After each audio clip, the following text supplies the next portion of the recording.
Welcome to Call on Congress. It's really nice to see new faces every year at Call on Congress. We're excited to have you.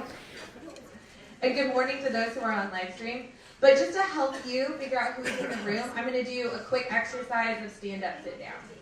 And I don't know if you've done that before, but we're going to do that to kick us off this morning. Who's the first timers? If you can stand up. Stand up. Nice. First time to Call on Congress. Well, we welcome you and thank you for being here. Who's been here 3 times? There you go. 3 times. Who's been here 5 times? Doesn't have to be consecutive. Who's been here 5 times? Who's been here over 7 times? Now stay standing up. Who's been here 10 times? 10 times? So for those of you who stood up at 5 times and 10 times, we want to recognize those individuals, and you're going to have service pins at the registration table. What I really want to show to you who have been here, this is your first time, is that we need you to keep coming back. Those individuals who've been here for over 10 times, it's because they're so passionate and because it's so important that you're here in Washington, D.C. to have over 1 million people in this country have been touched by colorectal cancer, and you are representing them today. So I just really want to remind you how important it is that we're here. And I want to applaud those people who've been here 10 times to carry the torch for so many. So thank you. I'll let you sit down. So we'll get started this morning, and I believe I have to tell you, Sam, to advance. Is that correct? Okay, so advance slide. We're going to start with a moment. I think many of you may have seen that Luke Perry passed. He had been a longtime advocate for Fight Colorectal Cancer. He had been touched by colorectal cancer because his best friend, Chad Schreck's wife, was diagnosed. And when the Schreck family called him and said, we need someone with a celebrity spotlight to shed a light on colorectal cancer, the second leading cause of cancer deaths. It's a preventable disease. He just came on board immediately, full force. He said, let's do a PSA. Let's tell our story. Let's get on the Rachel Ray show. Let's get on the doctor show. And even 2 weeks leading up to his passing, he was talking about March Colorectal Cancer Awareness Month with us. So I do want to recognize just what a passionate advocate he was and how much we appreciate him. And it is truly a loss to our community that Luke Perry passed. So. Next slide. Our mission. I want to start here. I think it's really important as you get to know Fight Colorectal Cancer, what our mission is. I think our mission statement is a well-articulated list of things that we do, but I really want you to hear from me why this organization was started. And Nancy Roach, who is our founder, is here. I don't see her. She's hiding. Can you stand up?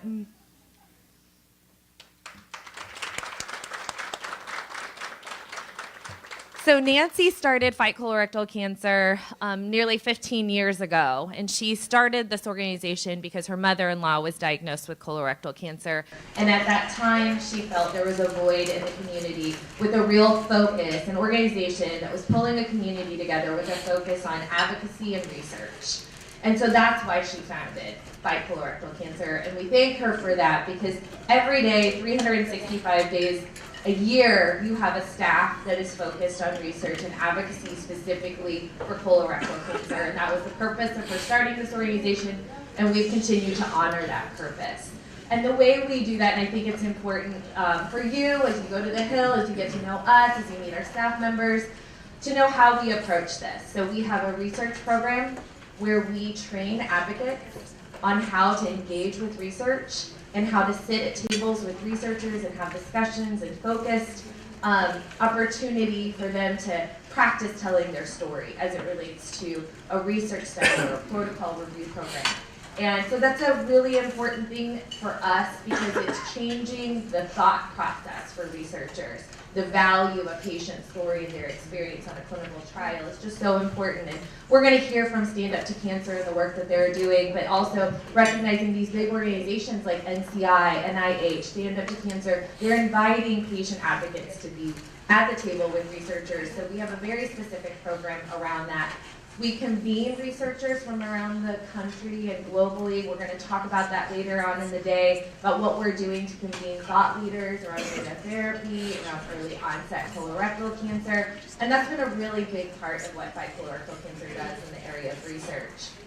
In advocacy, our whole day tomorrow is going to be dedicated to advocacy. So you're going to hear about our policy issues, what Molly, who's on our staff, and Aubrey are doing to convene and also work with coalitions and partners to inform other colorectal cancer groups and other cancer groups on what we're doing and what is important to colorectal cancer patients.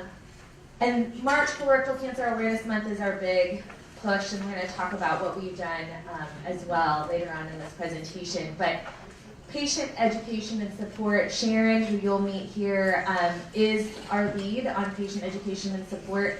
One thing that I think I always brag about is what we write is written by staff.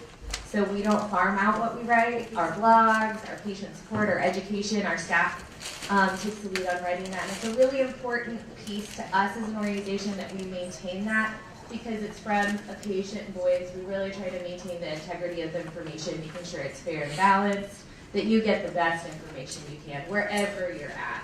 We bring the best and the brightest to our educational resources. So as you're thinking about questions that you might have around patient education, Sharon is here and our staff is here. We have resources here for you. But our mission is every day to think about you guys. And we do. Our staff thinks about the needs of colorectal cancer patients, caregivers, family members, and what we can do from a systems change standpoint. I think that's a little bit different than what normal advocacy, when you think about just sharing your story. Our staff is thinking about how can we impact the highest number of individuals with the work that we do and empower advocates like you to share your story and to infuse your story into most high impact opportunities. And so I just wanted to explain a little bit about how we think and what we do year round, because we're just constantly thinking about you, and Call on Congress is an opportunity for us to get to know you and your story. And so it's really a first step.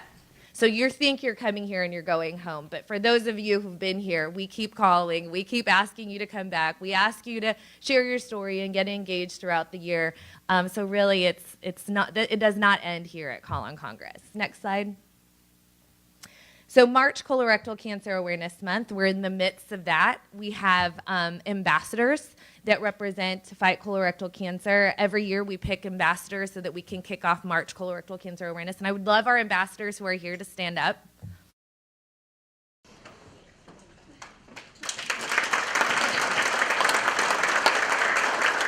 So this year, if you have been following us on Twitter and Facebook, you probably saw their GIFs, their stories, their media posts. They were picked up in USA Today.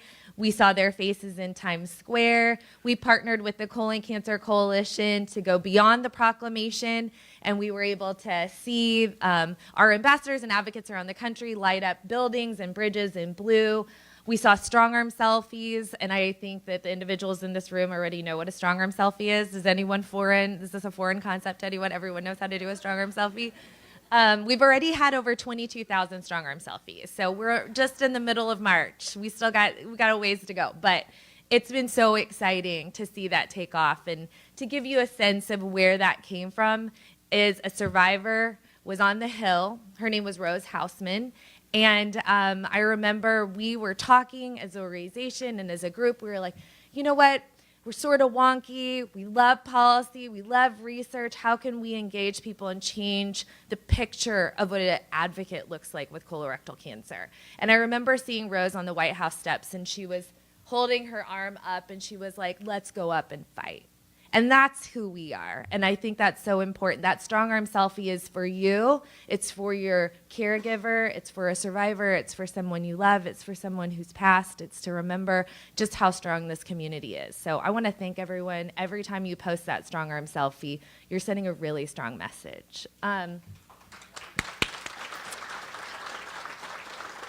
But we love March. We love blue. And there's the Gibson sisters from Puerto Rico who over 2,000 strong arm selfies between the two of them. They timed that perfectly. They just came in right when I wanted to talk about strong arm selfies. Next slide.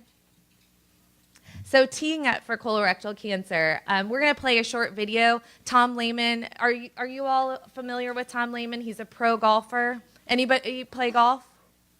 Okay. So Tom Lehman was diagnosed with colorectal cancer while he was at the peak of his career. And he didn't share his story. He was very quiet about his diagnosis. He was diagnosed young. He had symptoms, and he was very proactive about talking to his doctor, and they caught it early, and he's doing very well. But what's interesting is that just in the last year, he saw that being quiet about it wasn't okay. And so we're very fortunate to have been able to partner with him and produce a PSA this year that has been played nearly 1,000 times around the country. Several news stations, ABC, NBC, and also in Times Square. So we're going to play this PSA for you. I am a father and a husband. I'm a professional golfer. I am a colon cancer survivor. And I fight because I want people to survive what they're going through and live long, happy lives. It's the second leading cause of death of any cancer. Probably something most folks don't know. But it's also one of the most treatable forms of cancer. So you can prevent this by proactively doing things about it, and many times you're going to find out that it's to be a lifesaver to do that.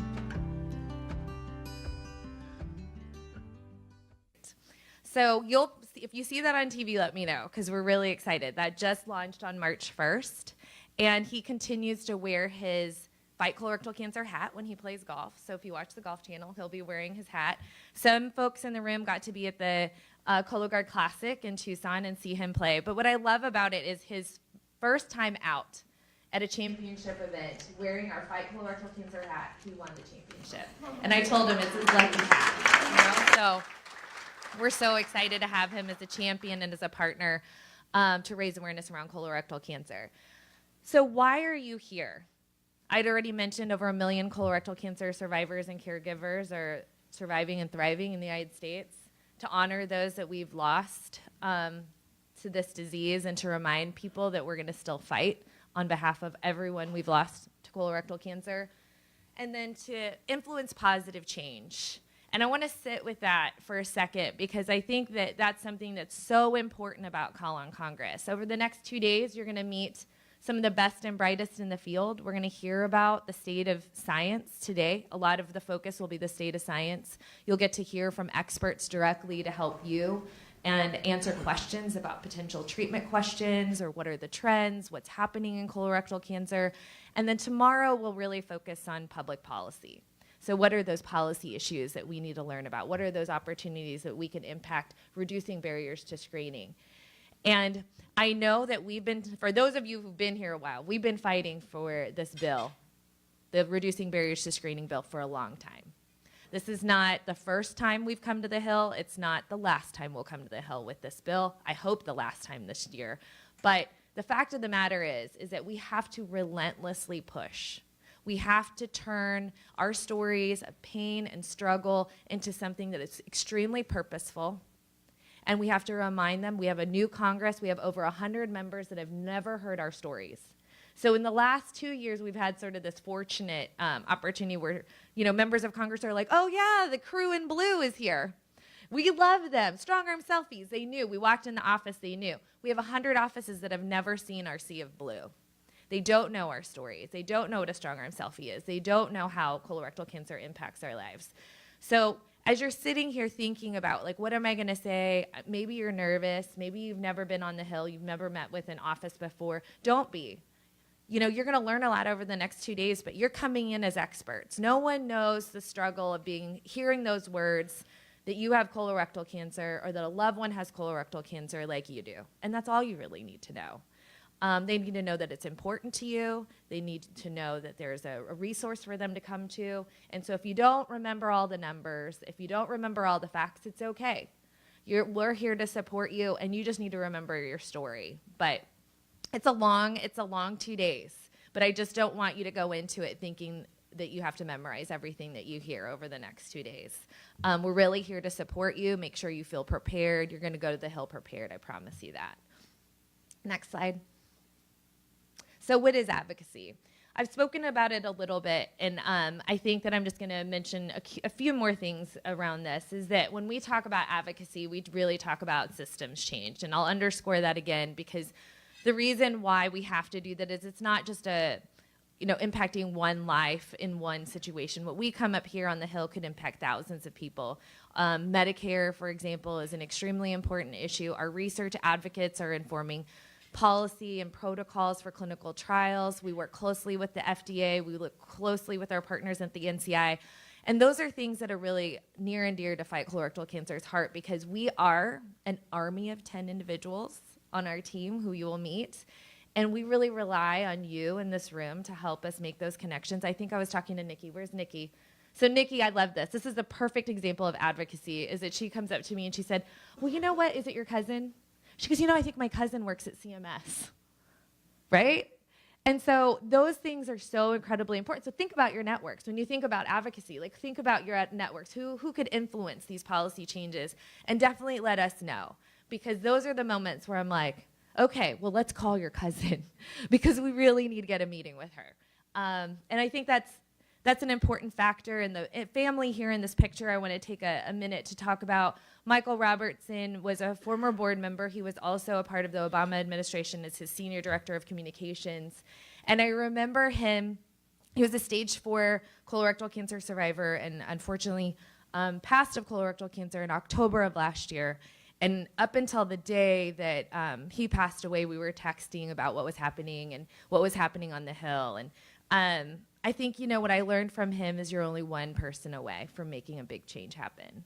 I mean, I think when he was working for the Obama administration and he was, talking about grassroots with me, he said, it's just one person away from making that happen. Just make sure you keep asking yourself and asking your advocates to push and tell their story, because you don't know who you're going to impact and who's going to come to you and say, you know what, I really want to help.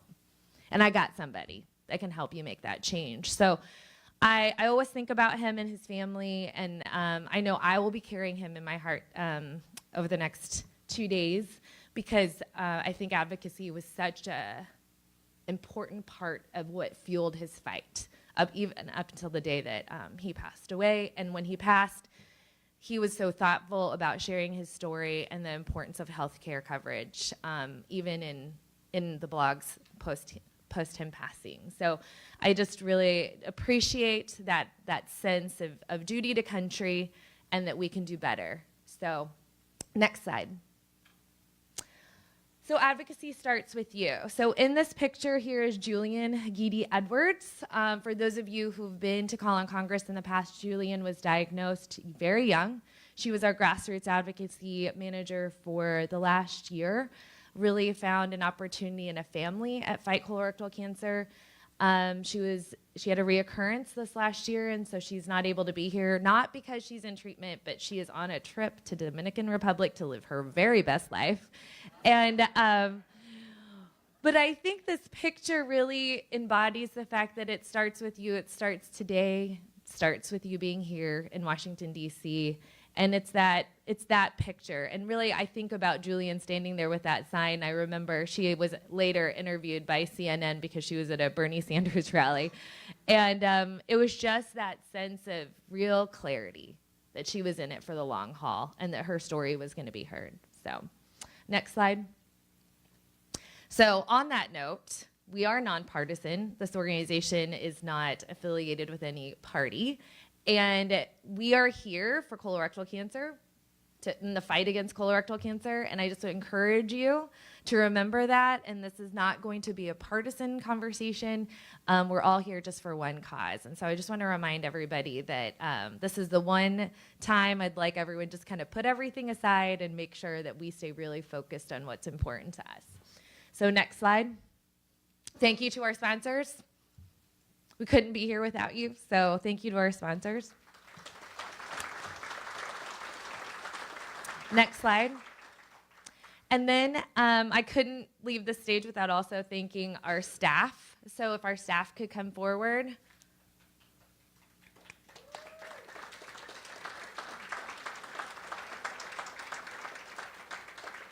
Where are all of you? Are you all in this? So just, we have new faces on the team. And so I want to make sure that everybody sees our new staff members and our old staff members all lined up there, because we're here for you. Find us. If you have questions, this is the crew over here and over here to find. If you need to know anything, we're here to answer questions. And you're going to get to know all of them. You know what? Why don't we just take a second? Why don't you introduce yourselves? Andy, why don't you start? Hi, everybody. I'm Andy Squire, and I am working with Vice Chair in legislation in the University of Colorado Extension Center and the Colorado School of Public Health.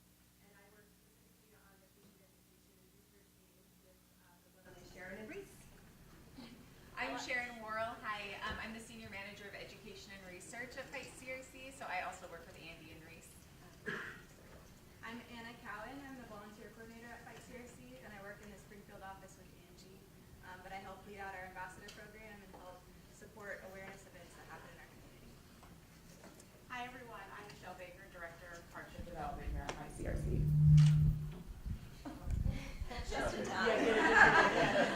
Hi, I'm Nancy Levesque, and I'm the Director of Communications. I'm coming up on my year in April, so it's nice to meet all of you. Hi, I'm Elizabeth Fisher. I'm the project manager for Fight CRC. I've been around for 2 years, so you may have seen me last year. Molly's hiding. As if I can't see her through the cracks. Like I was like, Molly's hiding. I'm Molly McDonald. I'm a policy consultant for Fight CRC based here in Washington. Awesome. Not to scare you guys over here. Hi, everyone. I'm Sam Monica. I'm the new brand manager. I started in January of this year, and I'm honored to be here. Basically senior staff at this point. It's been 3 months. And you already met me. But I'm Aubrey Thalen. I'm the advocacy manager. You'll see me a lot running around and also presenting tomorrow. So, yeah. Excellent. So our staff couldn't do it without the GAC. And so the GAC, it's really important that the GAC stand up. Our Grassroots Advocacy Committee works year-round. They work every month. They meet with Aubrey. They help inform us of how to really put Call on Congress together. So I want to give the GAC a round of applause.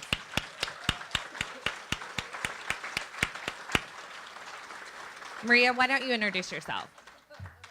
I'm Maria Williams, and Lauren Addy and I work with the Junior Advocates. So you guys will see us in and out, and you might see short people with really blue hands here in a while. But we're going to be just getting the kids ready to go to the Hill on Tuesday. So if you have kids in your group, please let them speak. They've got a chance to share their story too. So it's very impactful when they share their story with the legislatures and the staffers. They can get you a long way. So please let them have a chance to say what they need to say. They may be the focus, but they will get you on track. They'll get you where you need to go. So thank you.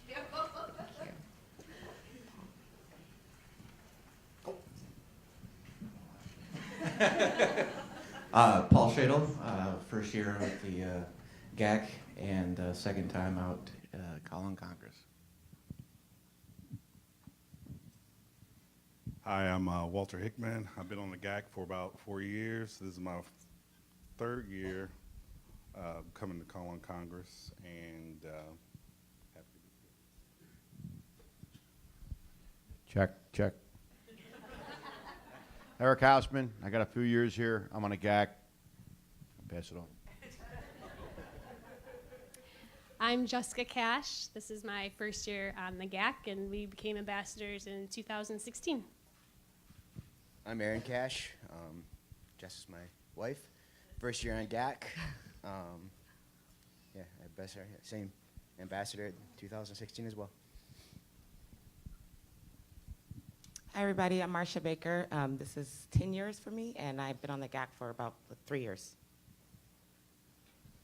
Lauren Addy, 4 years on GAC, 5 years here at Fight CRC, and like Maria said, working with the Junior Advocates.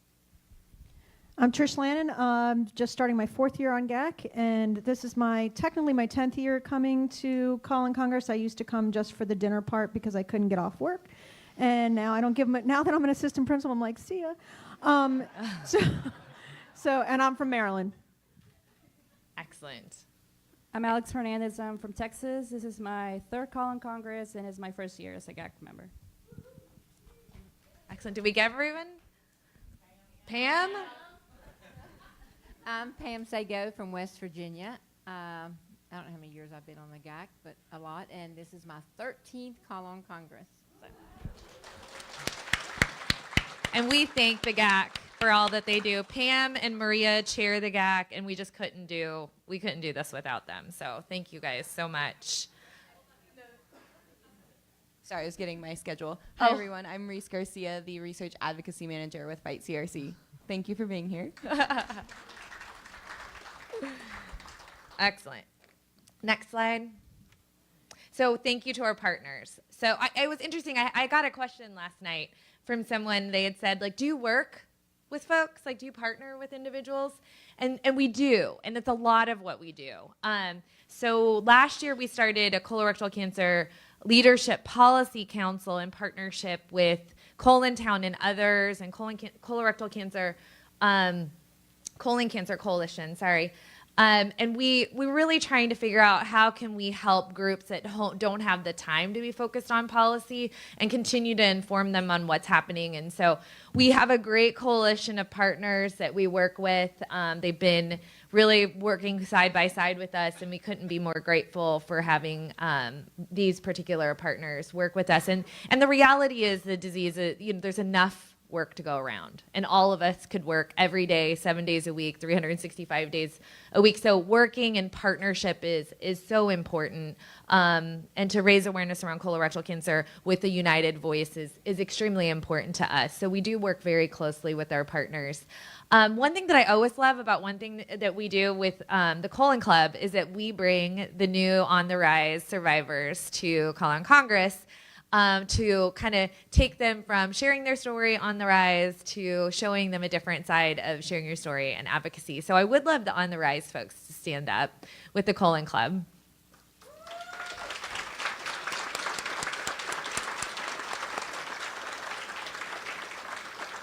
It's a great group. A great group. All of them are a great group. I think if you haven't read On the Rise, you should grab one. I think we have them. They're in your bag, so you should read them.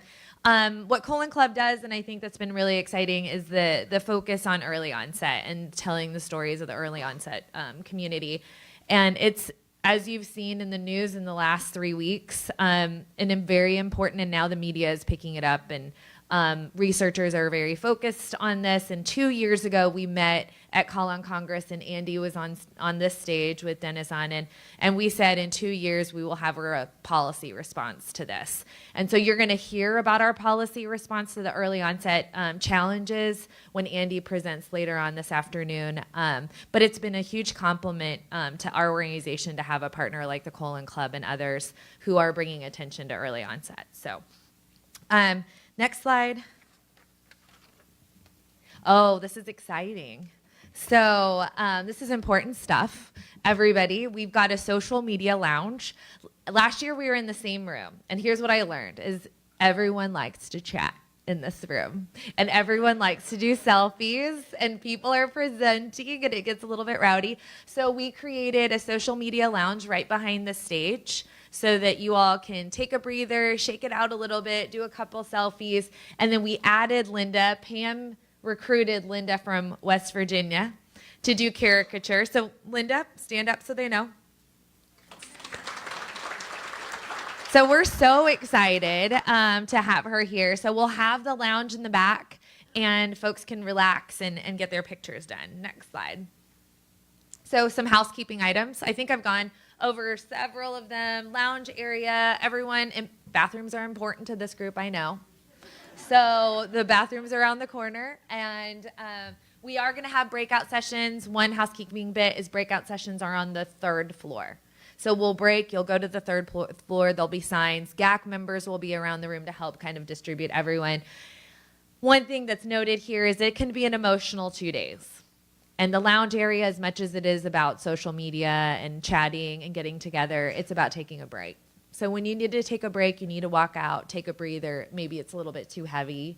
Do that. Take care of yourself over the next 2 days. It's okay. We're a pretty informal group. So just make sure you're managing that as you go over the next 2 days. Let's see here. And I think that's it. Next slide. All right. Well, we are going to officially start. I just let Dr. Cannon know that he's our keynote. We're really excited that he's here. He didn't realize that he was our keynote, but he is our keynote. He's the Associate Professor of Virginia Commonwealth University. He is the clinical director of the Nova Scar Institute Molecular Tumor Board, which he moderates weekly. What's important to know about Dr. Cannon is that he matches patients to targeted therapies based on molecular diagnostics, and we've asked him to do sort of a general understanding of what is the state of treatment for colorectal cancer. But when I read his bio, I thought it was really interesting that he's from New Jersey, because New Jersey is always our feistiest group. And that he is a member of 2 Division I basketball teams. And then when I met him, it totally made sense. I saw his picture. I was like, oh, I wonder about this guy. But he's also the best doctor. He received the Best Doctor Award in Northern Virginia in 2015. So we are really grateful that he made the time to be with us and join us this morning.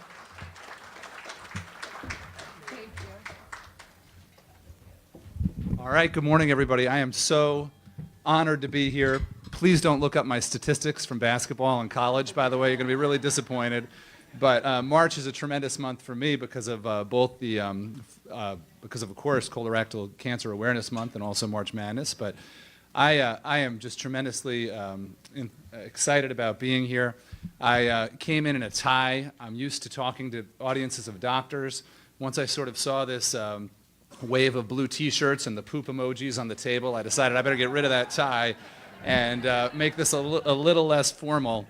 Now, I want to see if, I want to start with just some basic statistics. I'm going to talk mostly about treatment, and, just to sort of set the stage for talking about the importance of better treatments, here are some statistics that you'll probably see throughout the week on colorectal cancer. And of course, the story that gets a lot of attention is the spike and the increase in the amount of patients, new patients, younger patients under the age of 40 that are now being diagnosed with colorectal cancer. And part of that story is how little we understand about why that is happening. I wanted to pause there and just tell you a brief story. When I was in training, when I was doing my training in New York City, at NYU, one of the hospitals that we did clinic in was Bellevue Hospital, which, and by the way, you can see that cancer clinic if you ever watch the show New Amsterdam, which I wouldn't watch for any other reason, by the way. And we had this clinic that was really amazing 2 times a week. And there was a young patient then in her mid-30s with colorectal cancer. And I remember meeting her for the first time in that clinic, and she didn't speak English. She spoke Spanish only, and she was accompanied by a friend or someone who I presume to be her sister, who would help her translate for her, help her navigate the system, which is always difficult, as many of you know. And after I had met with her and started treatment a few times, and met with her maybe 4 or 5 times, I had noticed each time, you know, the friend that she was with didn't look a lot like her, so I said, so are you, you know, sister or relative, or who are you exactly? And she said, no, I just met, and I won't say her name, but we'll call her Michelle. I just met Michelle the day before you did. And I said, can you explain that story? And she said, well, you know, I was at a nail salon in Jamaica, Queens, which is where she lived, and I saw this lady crying next to me, and it turned out I started talking to her, and she said, well, you know, I was just diagnosed with colon cancer. I'm going to see a new doctor tomorrow. I'm so scared because I don't speak English. I don't really understand how the system works here. I just got divorced. And so she said, you know what, I'll go with you. And, you know, she went with her for every visit for the next 2 years, believe it or not, the whole time I was there at NYU. And I remember thinking, man, it would be, you know, when someone shows that much dedication to go to appointments for someone she doesn't even know, that probably kind of deserves better treatments than we currently have. In other words, that situation, you know, on that end, from the patient and patient advocate side, was so amazing, I kind of felt guilty about what was actually available in the year 2011 when this was happening. But there are some changes, and some things are really improving a lot, and so that's what we're going to talk about today. So now I'm going to talk today about the three basic types of systemic treatments. Now, obviously, for many colorectal cancer patients, they're lucky enough, or lucky, I shouldn't say lucky, that's the wrong way to say it, but they've discovered it early enough to have the cancer surgically removed, and that's always, obviously the best choice. If it can be removed surgically, that's what you want to do, because that has the highest likelihood of curing the cancer. But today I'm going to focus on the situation for those who cannot have it removed, for people who have already had it spread to many different areas and where surgical resection is not a possibility. And so we really divide these treatments, and I'll show you a slide in just a second.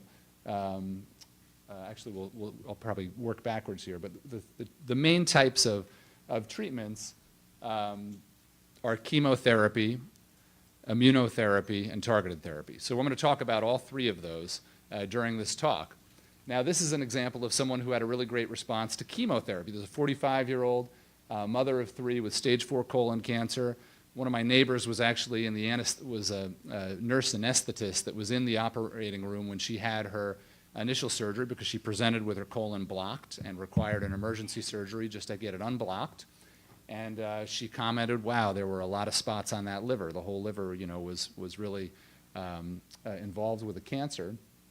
And in her case, she did nothing more than chemotherapy and had a tremendous response. And I don't know if those pictures mean anything to you, but the picture on the left shows you the pre-treatment CT scan.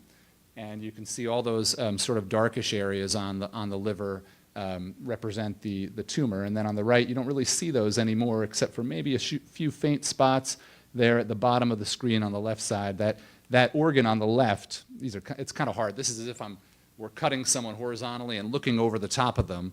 And on your left is the liver, and then on your right you see the spleen, and that white thing sort of in the middle is the spine. So I don't know if that makes any sense, but you can see the liver obviously had a lot of cancer in it, and then after treatment there was very little left. And so there are a lot of people for whom chemotherapy really works spectacularly, but we're obviously it also has a lot of weaknesses, and we need to, in some sense, move past it, and we're going to talk about that more in a minute. These are sort of the outcomes by stage for colorectal cancer. Again, the stage 4 group generally does, obviously not as good as the other 3, although it's getting much better. It's getting much better, and there are some encouraging, I think, findings recently, encouraging changes in the landscape of colorectal cancer that leads me to believe that curve is going to look way better than it has in past years. I've been reading the book by Walter Isaacson about Leonardo da Vinci, and Walter Isaacson likes to write about people who sort of blend the worlds of science and art, like Steve Jobs, I guess, and Einstein, and also Leonardo da Vinci. And in fact, he said he once asked a curator whether the Vitruvius Man or one of his other works of art was, I can't remember which one he was talking about, was a work of art or a work of science, and the curator said to him, Leonardo would never make that distinction. And I think a lot of, when it comes to advocacy, I thought it was interesting just now that we talked about how powerful the kids' stories could be. And I think a lot of time, I think to improve how we do things in colorectal cancer, it takes advances in science, but it also takes capturing people's imagination about what we're doing. And it's clear to me after about 10 years of being an oncologist that chemotherapy does not capture our attention or capture our imagination. Even though it may have saved millions of lives and prolonged millions more, it's crude, it's impersonal, it's not personalized, it has a lot of side effects. And I think that for all of the good it's done in the world, certainly the inventors of it will never be mentioned with the greats of science because of the downside that many of you have probably experienced. And the doctors feel the same way. I think we want to still use it when we think it can cure the cancer, but in a sort of broader sense. And the research, with our research endeavors, are mostly to move past chemotherapy. And one of the great advances that we've had in the last 10 years is really really 5 years, is the rise of immunotherapy. So what does immunotherapy mean? Immunotherapy is a type of medicine that stimulates your immune system to fight the cancer. Jimmy Carter's on immunotherapy. Now, immunotherapy works, and he has a melanoma. My understanding is that he has a melanoma that's spread to the brain, and he's on immunotherapy. And for his cancer, it's worked really well. For melanoma, it works really well. For other cancers, it works fairly well. In lung cancer, it works fairly well. In bladder cancer, it works fairly well.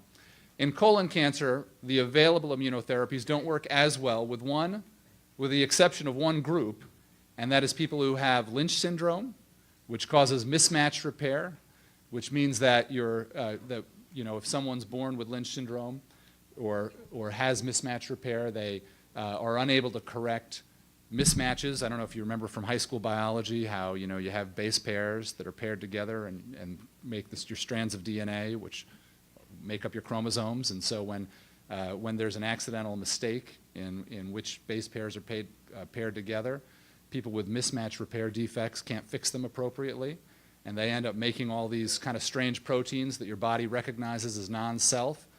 And therefore, when those people have their immune system primed with some of the commercially available immunotherapies, all of a sudden your immune system just really recognizes that tumor. They see what's tumor and what's not. And in that small group of people, relatively small group of people, about somewhere between 5 and 15% of colorectal cancer patients, the immunotherapy works spectacularly well. This slide is what we call a waterfall plot. And if you look at the people with the black lines represent patients that had mismatch repair deficiencies and were given an immunotherapy. And you can see that only 2 of them didn't respond, and 5 of them had tremendous shrinkage in their colorectal cancer. And this was published in the New England Journal of Medicine about 3 years ago. And so that was a tremendous step forward, but it only affected people with Lynch syndrome. There are some people without Lynch syndrome who weren't born with mismatch repair that actually develop it over time. But it only affected this smaller group of patients. And so one of the goals, I think, for the next 5 years is to figure out a way to sort of recreate that situation and make immunotherapy work for everybody, even those who don't have this mismatch repair issue, because 90% of colon cancer patients approximately won't have that or don't have that. So we've got chemotherapy, we're working on immunotherapy, and then there's the thing that I spend a lot of time focusing on, which is broadly called targeted therapy. Targeted therapy.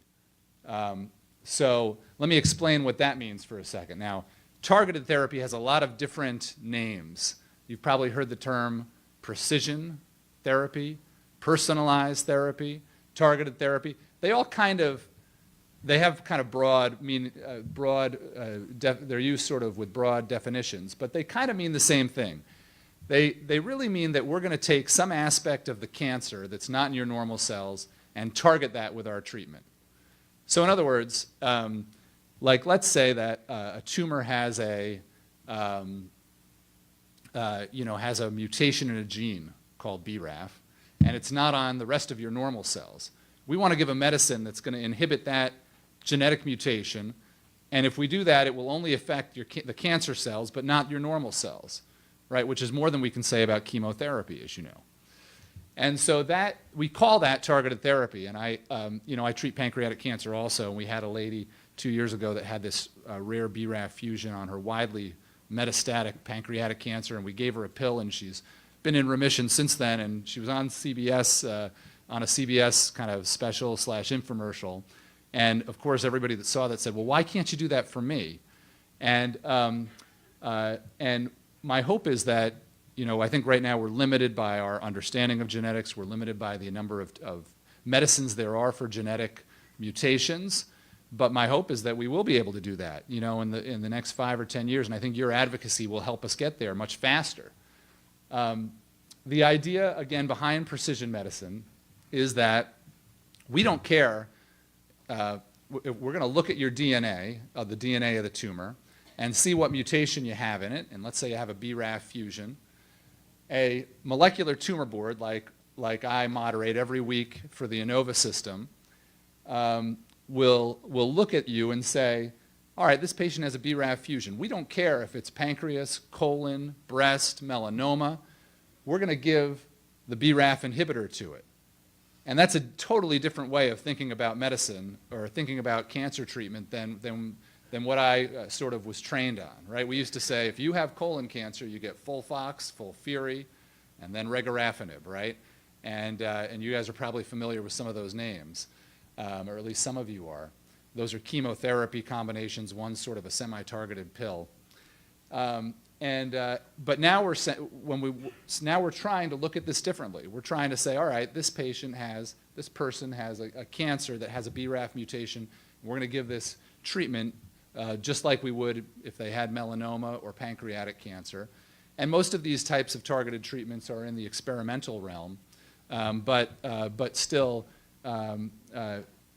we've seen some very promising results and hope that and I know it will, become better over time. You've probably heard of these genomic panels that people are getting for their tumors. There's a lot of big commercial companies that sell them. They can be very hard for doctors to interpret because we're still learning about a lot of the genes on those panels. But I believe they will be a bigger part of our treatment paradigms in the future. We run a molecular tumor board at ANOVA, which is basically a meeting every week for patients that have been on a lot of different treatments, and we try to, again, match them to targeted therapies. That's the goal. If they've been on treatment A and B, we want to find a targeted treatment or a good clinical trial. I'm excited to hear, before I make that segue, we've been keeping track at ANOVA of how many of the people that we recommend things to actually get the treatments, and unfortunately, from my perspective, a lot of the times it's sometimes we get the information a little bit too late. Now, and sometimes the treatments don't work, and so I don't want to sort of overemphasize. If you're a patient here and your doctor has not ordered a molecular test, that's not really the wrong thing to do. This is still in the experimental space. However, I do think that it's going to become more and more a part of our standard of care. And you can see how complex this is, how many different types of mutations are found in the DNA of different people's colon cancers. Now, for those of you who remember from high school biology, you have DNA, and then it's transcribed to RNA, and then it's translated to a protein. And so the easiest thing for us to look at right now in the year 2019 is DNA. But in the future, I think we're going to be doing this much differently. We're going to look at, it's really the protein that affects function. And so we need a better way to look at RNA and proteins. And so, I'm very excited that, at ANOVA we have Tom Conrads and Larry Maxwell there sort of running this portion of the Moonshots Apollo program with proteomics. And they're going to look at different people's tumors and what proteins are expressed. And I think that's going to get us just a little bit closer to better treatments for colon cancer. And one of the types of treatments you may have read about in the Washington Post is sort of a combination of targeted therapy and immunotherapy, where Steve Rosenberg and others at the National Cancer Institute have been taking people's tumors, engineering them, engineering their immune cells, their type of T cells, which are a part of our immune system, and engineering them to recognize, a portion of the tumor. And at least one patient had a great response. She was featured in the Washington Post. These types of very expensive but very promising treatments are the kind of things we need to get more money from. There's an amazing team at the National Cancer Institute and also many other amazing teams across the country working on these ways to sort of unleash the immune system against colorectal cancer tumors. And there's other teams that are working on ways to understand the genetics of colon cancer and find targeted treatments that fight the tumors. And I think that we have a lot of room for improvement in these realms, even though the work is ongoing. And of course, we don't want to necessarily worry about taking a bigger piece of the pie, because cancer is all very important. But what we would love to do is expand the pie and make it a bigger pie, and so that there's more money for everything. And I think a lot of our research efforts need to be focused on finding better immunotherapies for patients with colorectal cancer, better targeted treatments for patients with colorectal cancer, and also maybe even working on our infrastructure and improving the way we do clinical trials, rather than saying you have to have been on because clinical trials are really built for drug approval right now. They're not really built for patients. And so I think that's one thing we really need to work on, rather than having such strict criteria for, I think that that serves a purpose, a scientific purpose, to have very strict criteria and say only colon cancer within this small window can get in the trial. But I think we have to be a little more creative about how we do these. I want the patient who's getting treated in West Virginia that has a specific genetic mutation to somehow be able to be sort of given a personalized therapy and be looked at in addition to the other 15 patients in America that have a similar situation to theirs. And that sort of takes changing a little bit of our clinical trial structure, which I know we're going to talk about in a little bit. But I think some focus and funding has to go towards that as well. And so, there's a lot of work to do, but I really thank you for all you're doing, and really appreciate the opportunity to speak to you today. Thank you very much. We're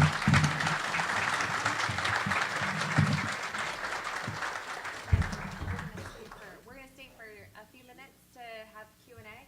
Does anyone have any questions? And thank you for speaking. Yeah.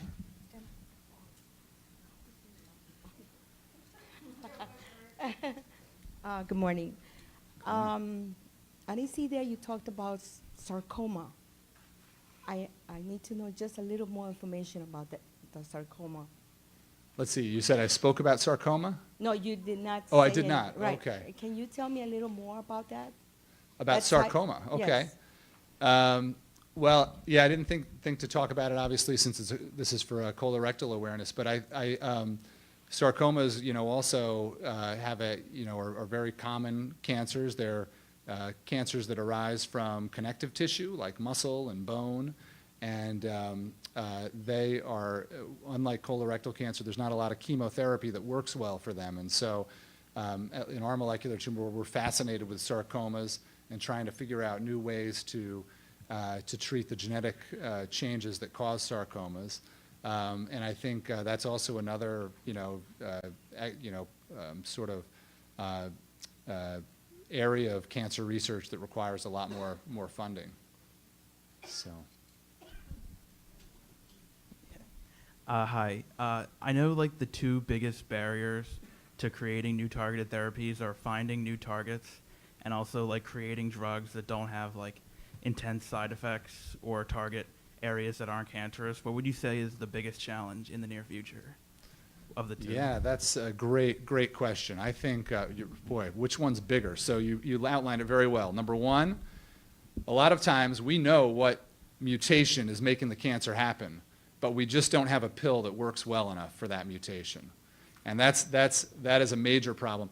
The other part is when we're just limited to getting DNA on these tumors, usually when I'll see a patient and I'll see their sequencing result and I'll see about 5 mutations. And I don't know, I can't really give 5 pills simultaneously for each of the mutations, even if there were pills for each of the mutations, because they may not be safe to give together. They all have their own individual side effects. But I also don't really know which one's the most important one. And that's really hard. That's something we have to get better at. We don't really understand the function of all the genes, and we don't know which ones, for a given patient, with some exceptions, sometimes it's obvious, but a lot of times we don't know which one's driving the cancer, like the driver, and which ones are just sort of passengers mutations that maybe came up as this clone was developing, but aren't really making the cancer go. So I think, inadequate drugs and inadequate understanding, those are the two, our two biggest barriers to targeted medicine for all. I don't think I probably don't even need this, but good morning. Good morning. I agree with you about the manner in which clinical trials are currently being conducted. Is there anything that any of us can do to advocate for the types of reforms that are probably necessary in that regard? I think that's the topic of our next talk, is it not? So I just had to throw that in there. But it sounds like we're going to have someone that's more of an expert than me on that. But yeah, I guess can I just say one? I'll just say one. Obviously I'm seeing patients 4 days a week. And whenever clinical trials come up, every patient, the patients I see, they're just so overwhelmed with it, right? I mean, they say, oh, I want to find the best trial. But I just got on the National Cancer Institute website, and it has 45 different trials that I could be on. And how do I know which one's best? And then I narrow them, I give them about 5 that look pretty good, and then I may call some of them, the patient may call some of them, and 3/4 of them are closed, the other quarter maybe they're not eligible for. And so this is I think just the ability to match to a clinical trial. There's just it doesn't seem to be any good way for patients to do this. And I think it's really hard. I mean, I think if there was, I think this is not, by the way, shouldn't be priority number 1, I think, for advocacy and getting money. But I think maybe one thing to think about is how, and Moonshot is trying to address this, but how do we have a lot of drugs that are available that would work for people. There's just no way to match the patient to the drug. Because we don't have an effective clinical trials matching program. And it doesn't seem like it would be that hard to solve, but it has not been solved, And we will dive into that. So, Okay. Fight colorectal cancer I think Reese is going to be up here later, and she'll be able to tell you guys a little bit about what we're doing and our partnership with the Poland Town and others. So. All right, thanks. Sorry to steal that. Oh, thunder no, there. that's totally Yeah. fine. So I think we can have we are at time. So you will be here, and so we'll also have a breakout session focused on biomarkers, so we'll be able to ask additional questions. But thank you so much. All right, thank you. Thank you. So next up, we have Andy Dwyer. She told me to have fireworks whenever she comes up on stage, but I told her I didn't quite plan ahead of time. But a little bit of background, Andy is a joint appointment with the University of Colorado Cancer Center. We've had the pleasure of working together for over 12 years. We started together starting statewide screening programs. Andy leads nationally, she leads navigation programs and tools for states to adopt navigation programs. And she's also been heading up our immunotherapy work group with Reese and Sharon and our early onset work. And she's going to share an update with us today.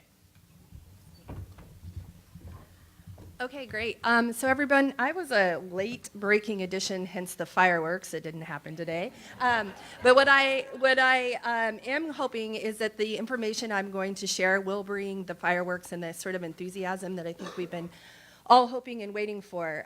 So February 1st was just a few short weeks ago. We hosted a meeting in Denver, Colorado to talk about early age onset and the research priorities around early age onset. So Mara, where are you?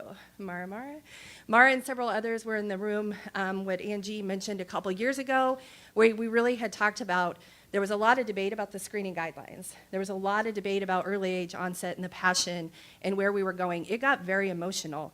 But I'll tell you what happened in that room 2 years ago is really the fuel and the fireworks for what I'm gonna talk about today. So essentially, next slide, we were able to host a meeting in Denver with people from 6 different countries, 40, 50 specific investigators from throughout the world who are leading early age onset research. And from the National Colorectal Roundtable, there was an agenda set about 1.5 years ago to say that there are some specific things that we need to do short term to really look at engagement of early age onset research. And so Fight CRC actually took on that task of looking at conducting landscape of what was going on, hence the 50 people from throughout the world who came to Denver for a meeting to talk about research agendas and where we were going, and the convening of these folks to really talk about the types of study design, the type of different research collaboratives, data sources that we would utilize.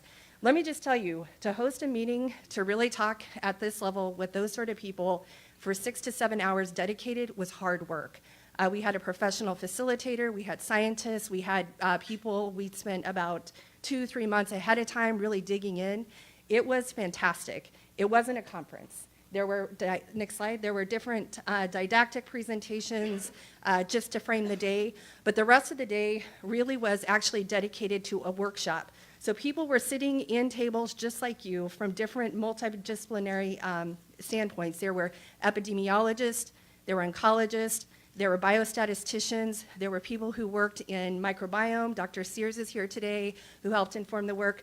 We mixed up the tables and we said, if you're going to really talk about why colorectal cancer is happening in people under age 50 years old for reasons that we have no idea, give us your best ideas. Let's talk about what's going on and let's actually develop a research agenda and priority.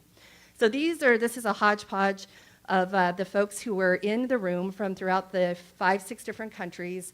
And again, we were really, really targeted on what is happening for the type of colorectal cancer that we cannot connect to any sort of genetic or any other sort of abnormality that we know exists, and how do we really get at studying this type of disease. Next slide.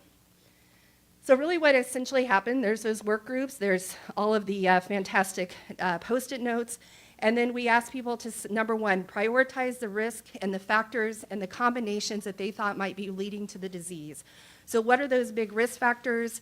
What are the contextual elements that we need to think about? What time in the life point? What type of exposures? What are the specific risk factors? We asked them to identify those, and then we said, with the current data, cohorts, and data you have available, how are we going to study this? And then we turned it and said, okay, for the things that you are missing, what kind of studies would you need to design to really get at those prioritized risk factors? And so we spend a lot of time really with these Post-it notes, these conversations, dedicated conversation, debates, a lot of fun talk, a lot of really hard talk, really to talk about how do we prioritize this sort of work moving ahead. What I should mention is we had 4 or 5 people from the National Cancer Institute engaged in this work. We had funders from the American Cancer Society, researchers from all these different foundations who fund the work, who set the priorities, saying, we're looking to you because this isn't just a conference. Conferences are good for spreading information, cross-pollinating, making those connections. This was a workshop, and we actually left the day with some fantastic priorities. Next slide. So what you'll see is, interestingly, from all of these tables, these were some of the main risk factors that people said should be taken into consideration and the types of risks that should be considered in the different study designs and the like. So Dr. Sears is here. Microbiome and also looking at adolescence and childhood were some of the things that really were cross-cutting across the themes. But I think what we're also now looking at is also, if we start to develop different types of studies, research designs, how might we look at multiple risk factors prioritized by these groups to really look at engagement and moving forward. Next slide. So in conclusion, one of the things I want to share is that ultimately 100% of people in the room basically say they made a new connection that's going to help their research priority and their new aims. 93% made real commitments to continuing the work, and we're really positioned to actually be a leader on the Hill in terms of these specific policy connections. Next slide. So for the next steps, what we're doing is this. This meeting, once again, happened February 1st. We actually received an invitation from one of the journals to actually write up the meeting proceedings so that it will be in peer-reviewed literature within probably the next 6 weeks. In the next week, I'm going to be working with Reese, Sharon, and many other folks for a peer journal to really share this perspective so that we're talking about not just the researchers in the room, but researchers, medical oncologists, scientists from throughout the world really looking at what came out of this meeting to help think about where we're going with the research and the types of considerations. Angie, did you want to say something?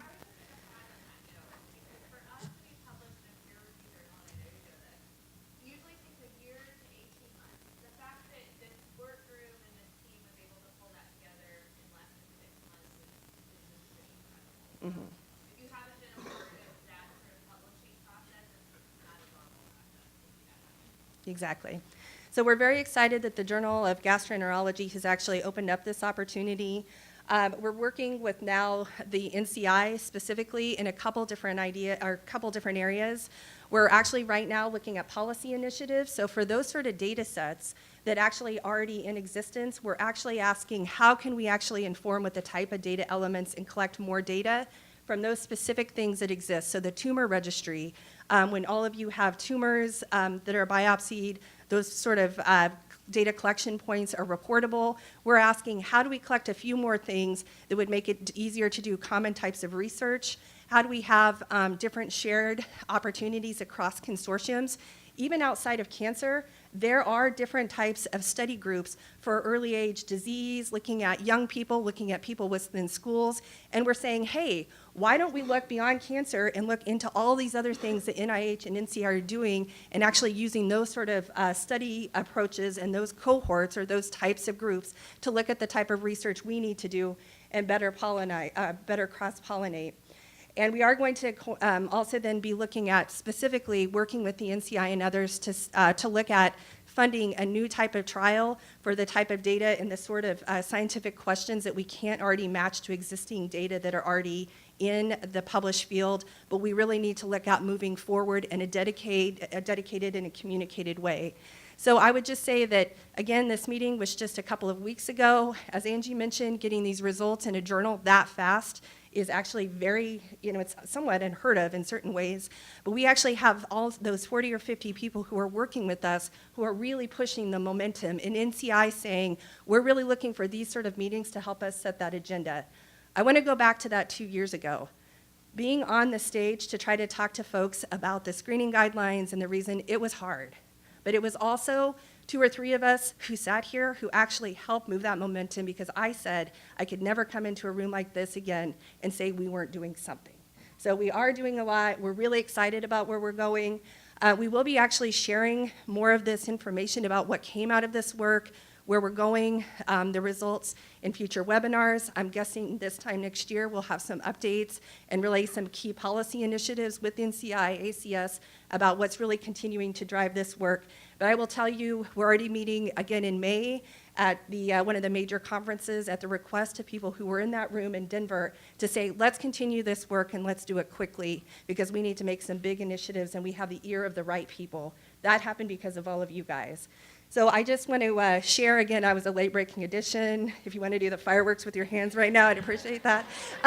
But great work to all of you because this is really moving the work. We're really excited about it. And honestly, even in 6 months, I think we'll make even more momentum. It's probably one of the fastest moving things I've ever worked on in about my 17 years of actually being a professional. So kudos to all of you. Very excited about where we're going. Round of applause for the work.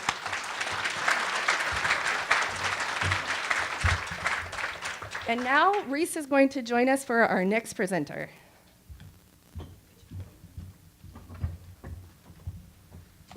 All right.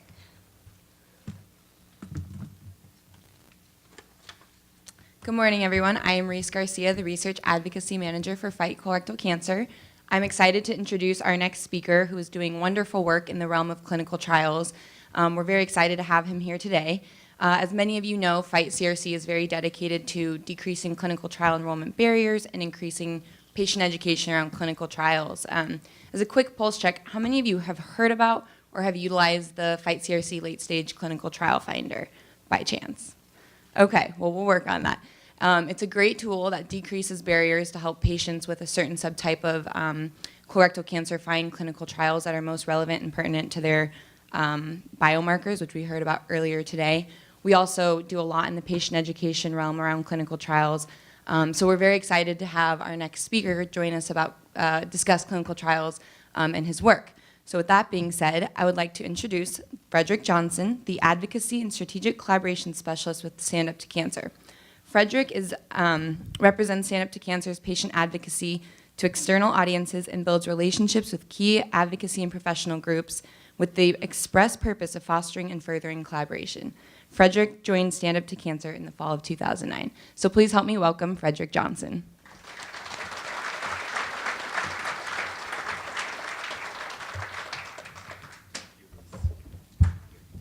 Hey, good morning, everybody.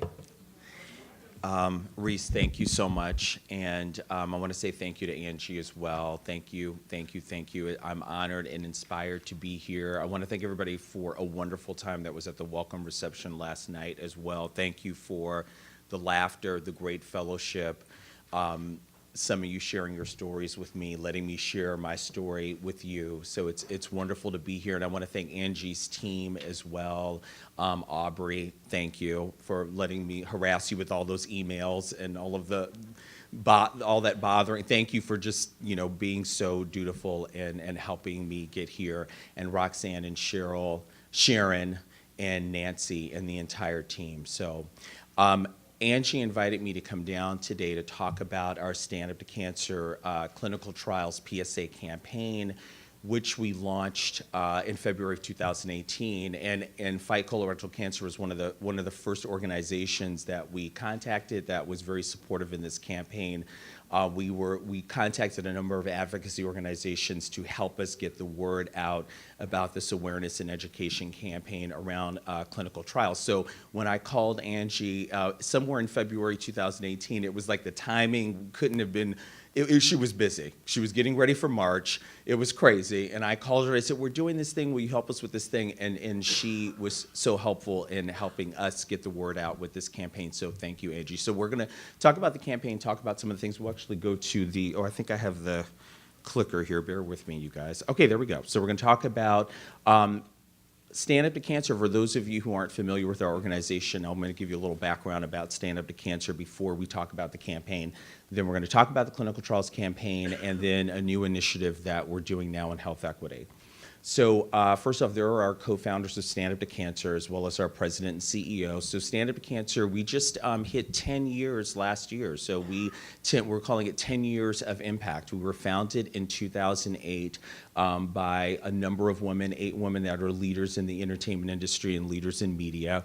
That all are advocates, in their own right, that have been touched by cancer personally or were caregivers, families, members, loved ones. And so many of them were doing their own initiatives in cancer already, and they decided to come together and to create Stand Up to Cancer. So since we have launched, we've had more than $603 million in pledged support for our various SU2C programs and research. So with the support of these co-founders in the organization, what we do is we harness the collective power of the entertainment industry to raise awareness and funds for cancer research. We're also known for a telecast. So we have a telecast that is every other year in the even-numbered years. So our 6th biennial live fundraising event was on Friday, September 7th of 2018. It aired simultaneously on more than 50 broadcast and cable networks across the U.S. and Canada. So that was also part of our 10 years of impact. That special marked Stand Up to Cancer's 10th year, and that was our 6th telecast. So here's a little look at Stand Up to Cancer by the numbers. As I said, we have $603 million in pledged support for SU2C research, 12,000 plus patients enrolled in clinical trials. We have funded over 1,500 scientists to date across 180 institutions and in 180 plus clinical trials that have been planned, launched, or completed, 160 industry collaborations, as well as 91 what we call dream teams, as well as research teams, and colorectal cancer being one of our 25 dream teams that we have funded. And here's a look at the funding we've done in colorectal cancer research. So we announced our first 5 research teams in 2009. So dating back to 2009, we had a circulating tumor CTC dream team.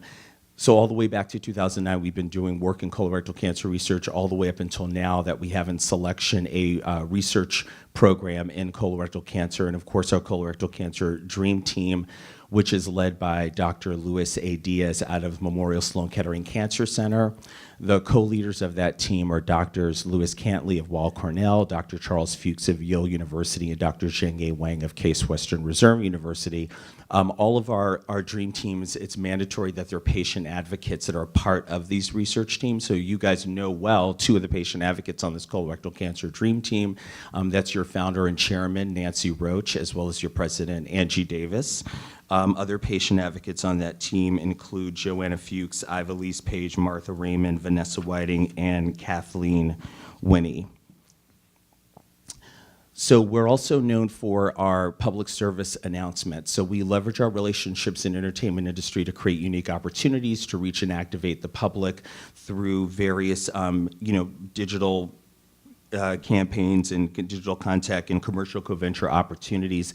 One of them being our PSA we did with Greg Kinnear in March of 2016. That was our You Are Your Most Powerful Advocate campaign, which was a colorectal cancer awareness PSA. Okay, so now I'm going to get into the campaign. So that's a little background about who we are and what we've done. But the public service announcement campaign that we did for clinical trials is really like a first of its kind for us. This is the first time we've done a national bilingual campaign that's an awareness and education raising campaign. So it's bilingual English and Spanish. So the Clinical Trials Awareness Campaign, it's central to our core mission, which is to get new treatments to patients faster. We knew this campaign was necessary because we understand that less than 5% of adult cancer patients in the U.S. are participating in clinical trials, and that number is much lower for racial and ethnic minorities. So our goal was to really increase awareness about the importance of clinical trial to prompt an increase in patient enrollment. So our primary target, of course, was cancer patients, multicultural cancer patients, friends, families, caregivers, advocates, with a secondary target of primary care doctors and nurses. So one of the challenges we were identifying is that there is this limited awareness and understanding. I think if you ask the average person you meet on the street, do you know what a clinical trial is? They might kind of have a vague sense of what they think a clinical trial is, but can't really tell you what it is. So with this campaign, we wanted to just create an entry point for people to be able to just on a very simple level understand just exactly what is a clinical trial. So we knew there was the lack of awareness, lack of marketing opportunities, not enough frequency of message, and then a lack of tools for people to be able to share information about clinical trials and have discussion even with their primary care doctor or oncologist. So the campaign, the activation strategy, we talked about the audience. This was a multi-platform campaign. So it was on broadcast, television, it was in print, it was on radio, out of home, digital, all when we started this launch. It launched February 18th of last year. So our key message was every cancer patient should consider clinical trials when making treatment decisions. So here's the PSA. So the print PSA, the ambassador for the PSA is an actress named Sonequa Martin Green, who you guys may know, if any Walking Dead fans, or maybe remember her for many years as Sasha on The Walking Dead. And she currently stars in the latest incarnation of Star Trek on CBS. So Sonequa Martin Green's mother is a two-time cancer survivor. Her sister's a cancer survivor. Cancer's really touched her life, so she was excited to be a part of this campaign. So she is the face of the print PSA, which is Stand Up For Us All, with a call to action being learn more about clinical trials by visiting standuptocancer.org/clinical trials. And then here's the broadcast PSA. So this is the PSA we're going to play. That's it. We're going to play the broadcast PSA for you guys.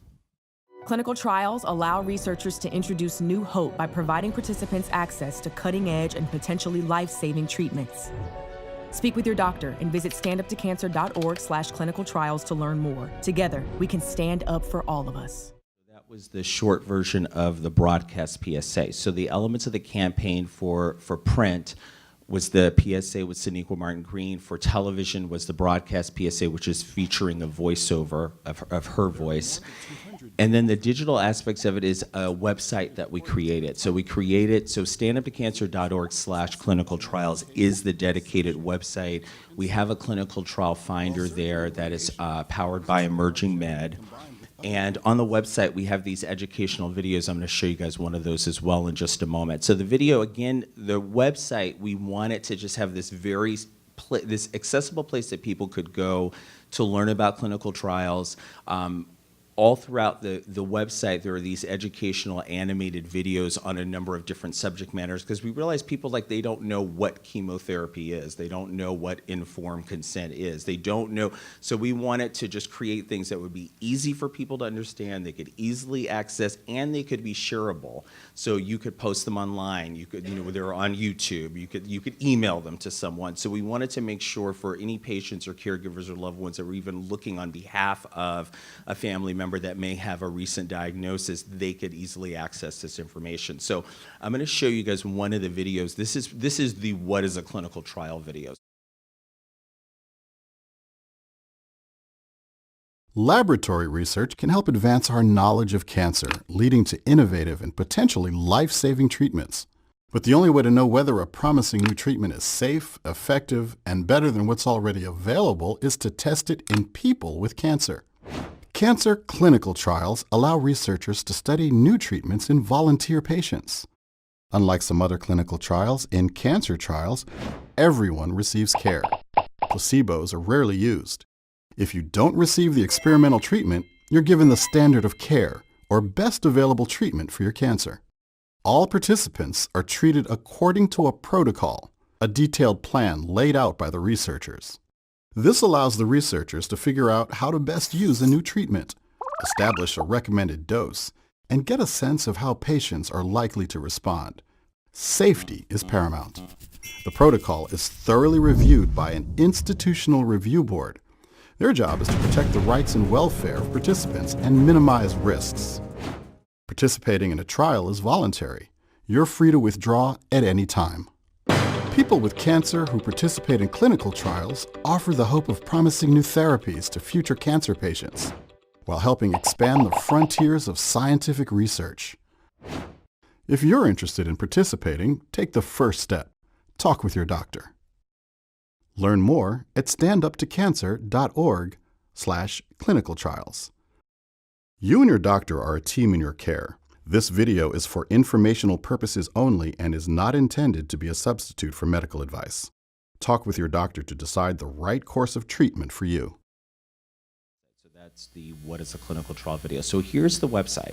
So the dedicated clinical trial website, so that is the whole campaign, the PSA Stand Up For Us All. That's the call to action, is for people to learn more about clinical trials by visiting standuptocancer.org/clinical trials.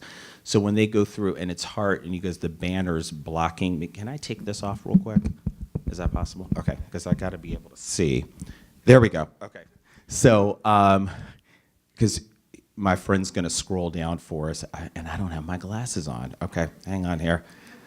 Okay, so when we go down, so when so you start from the top. So that is a gentleman starting from the top. If you don't mind scrolling back up, that's a gentleman named Alvin Clary, who's a prostate cancer survivor.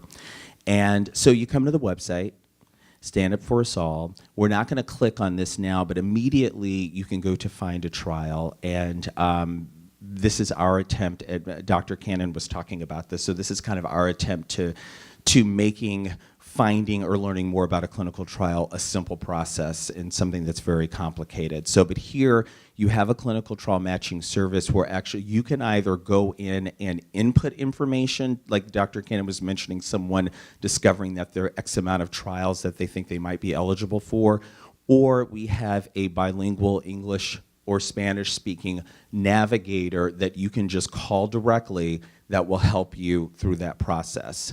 So let's scroll down a little bit. So then you come to, what is a clinical trial, why participate, common questions, et cetera. We're going to keep scrolling. There's the broadcast PSA there, which we've already seen a version of. We're going to keep scrolling down. So we go to what is a clinical trial, finding better treatment. So as you keep scrolling, let's click there. How clinical trials work. So this here, so people will click here, and once again, we wanted this to be very simple, easy, layperson's language, so people can find out about inclusion and exclusion criteria. They can talk about, when to participate, talking to their doctor about it, et cetera. So let's go back to the previous page. Okay, we'll keep scrolling down. So this talks about why participate a little bit here. We'll keep scrolling. Oh, want to get to something in particular. So here are some very, and if you could scroll down a little bit more so we could see more. So here's some of the questions people have. You know, can I be treated locally? How is my treatment going to be paid for? Are trials a last resort? Will I be a guinea pig, et cetera? And so every time you click on one of these boxes, so if you want to click on our trials safe, for instance, let's just do that, or whichever one. So so a little box will come up with a little answer. There may be a video there as well to talk more about that issue, or it's something that will kind of link out to additional information about that particular question. So we can go back, and then we're going to keep scrolling down. So what to expect, let's keep going. And this talks about the clinical trials process from the beginning of identifying a trial all the way to being released from a trial. So every time you click on one of these, again, like if you click on the informed consent, or there's identified trial, if you click on informed consent, for instance, then there is another, I thought there was a video attached with this because there is an informed consent video on here as well. So let's click out of that. But you get answers to these questions and descriptions along the process. And then if you click on that, learn more about the experience. So if you click on learn more about experience, this takes you to a page that talks to you, and if you could scroll down a bit for me too, like what an institutional review board is. So again, we want to give patients and caregivers and family members, anyone who might be searching, because we realize oftentimes it's family members that are going on these websites doing research for family members with a recent diagnosis. So we wanted to make this just really accessible because we know people are hearing terminologies that they may not know for the very first time. Okay, let's go back to the previous page, please. Okay, we'll keep scrolling down. Types of treatment. So all of these have videos tied with them. We won't watch all of them, but like chemotherapy, for example, this is the short animated educational video to explain to someone similar to what we just watched with the clinical trials about what chemotherapy is. So this talks about vaccines, targeted therapy, immunotherapy, which Dr. Cannon was discussing, epigenetics, combination therapy, et cetera. So let's keep scrolling.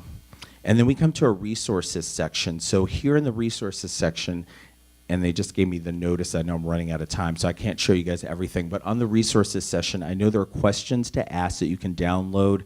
One of the challenges we saw is that folks oftentimes, it's not a discussion. Clinical trials doesn't even come up sometimes when they're talking to their general practitioner or their doctor, and they're not thinking about asking about it themselves.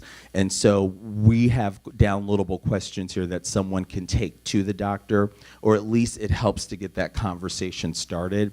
The support services, which are both for patients and caregivers, so that links out to a number of different types of emotional support services. It links out to another like financial support services, transportation services, et cetera.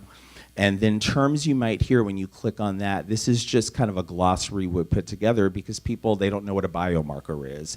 They don't know what a biopsy is. They don't know, again, they're hearing terminology for the first time, so this is giving them gene mutation, et cetera. So it's empowering the patient or the caregiver with information. And let's go back. Right, and then finally at the end, you come to finding the trial. So for those who might be more in a place where they feel more comfortable inputting a lot of information that they feel like they have about their situation, to pull up trials, and these aren't just Stand Up to Cancer funded trials, these are all clinical trials. You can find specifically stand-up funded trials on here, but not exclusively, or they can just call the toll-free number and get a clinical trial navigator that will help walk them through the entire process and follow up with them and stay along the course with them. So that's the website. So the campaign, again, the call to action is to go here to learn more about clinical trials. So we'll go back to the PowerPoint, please.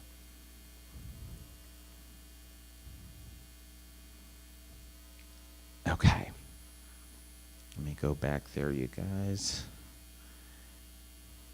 Okay, so what ended up happening, thanks to all of the organizations that helped us push this campaign out, and the fact that we were able to have this campaign across these multi-platforms, February 18, 2018, we launched the campaign on Essence.com with the feature with Sonequa Martin Green. By the time 2018 ended, we had 2.2 billion media impressions as a result of $72 million in donated ad media across major television networks, print, radio, online, out of home, and the 80 organizations who helped us, like Fight Colorectal Cancer. We have a social press kit that has all of these different pieces in it, that has all of the videos that are in English and subtitled in Spanish, all of the other links and everything. So we would just send that out to people to help them, be able to share that information, which I'm happy to share with you guys. If you're interested in receiving it, I'm more than happy to send it to you. So we were able to create this understanding. So what we saw is our clinical trial matching in the 1 year that we did this campaign, the clinical trial matching doubled in the 1 year, which was pretty incredible. So once we had a campaign directing people to the website that was new, we had the emerging med relationship, but we didn't have a clinical trials website. Once we had that in place, the inquiries doubled, the matching doubled.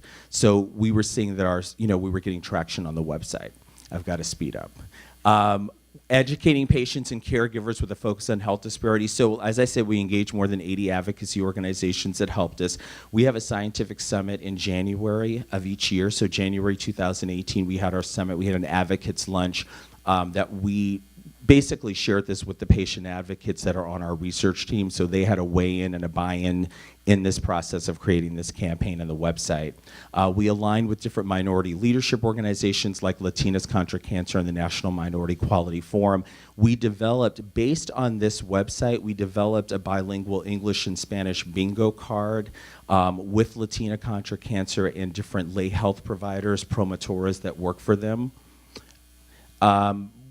We had a collaboration with WebMD. WebMD actually did a PSA video interview with Sonequa, and she was on the cover of their magazine.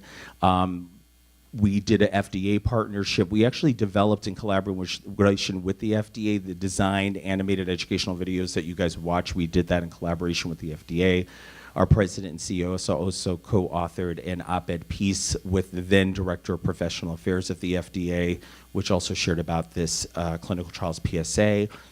There were some other things we did to drive health team influencers, like our participation at the Oncology Nursing Society's Congress, as well as a learning lab we did last summer at the 2018 National Latino Cancer Summit, where we did a clinical trials awareness learning lab with Hispanic healthcare providers. Digitally, we were last May during Clinical Trials Awareness Week. We were able to do a Twitter town hall as well as a webinar hosted by the Association of Clinical Research Professionals on Clinical Trials Day that was led by Dr. Luis Diaz of Memorial Sloan Kettering, who's the leader of the colorectal cancer dream team. So that being said, so that was how amazing 2018 ended up being with the Stand Up to Cancer Clinical Trials PSA campaign. So kind of as an evolution of that, we announced last month a health equity committee. And I would say we look at it kind of an evolution of the Clinical Trials PSA campaign as we're continuing our pursuit to make every cancer patient a long-term survivor. We have this committee that's chaired by Dr. Edith A. Perez from the Mayo Clinic, and they're going to play a role in increasing accessibility of SU2C-funded clinical trials to more diverse populations. So we just announced this committee in January, and their work is just beginning. We'll hope we'll have something next year at the summit, or we know we'll have something next year at the summit to report, and I can share that with you guys at this time. So that is our Health Equity Committee led by Dr. Perez. So in short, as we continue our mission in educating and raising awareness about clinical trials, we just want to make sure that that is reaching all populations, including diverse populations and underserved communities. So thank you guys so much. I want to say thank you to Fight Colorectal Cancer. Thank you again, Angie Davis, Nancy Roach, and congratulations, you guys, on the 13th annual Call on Congress. Thank you for your time.